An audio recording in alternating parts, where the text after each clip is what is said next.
Kumusta, Brother Jerry? Okay lang mo, Brother Tom. Mapay napatawag ka mat. Favor man, brother. Amok nga busy ka. Sikaman lang kumanti. Mangkararag ka na kami ta at da ka namot emergency nga lakad ni Pastor.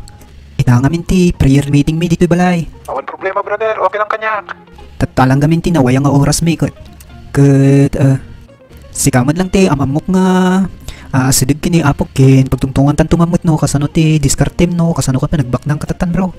Anya ako di mo ni Brother Tom. Nagapuman lang kini apong di kita. Sika ka di Amok nga, adaman ti ginata mo nga baro nga balayan. Sika ka ti bumakbak nang Alang nga rod, sige nga rod ta. Ipalpas ko lang dito obra ta umayak tulitan. 1 hour later. Sika ko maapo ti mang taraba ti pamilyan ni Brother Tom go. Kahit sapay ko mata di kami ilaklaksid. Inton iyo umay mo to, kahit sapay ko makastrik kami iti pagarayam. Wen, anak ko. Nakastrike kayo iti pagarian. Sumada ti kondisyon na. Wena po. Anya ka diti kondisyonis mo. Nangay kayo ananain. Ta nakastrike kayo iti pagariak. Masapol nga ipabingayo di kita na inubungan na sa nikwayo.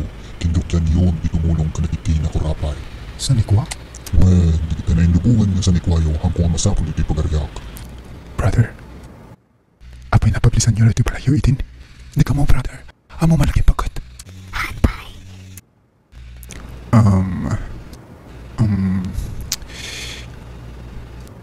No, kas Jay, kahit nasa awan na. Adalalya! Nay, kunakpay kahit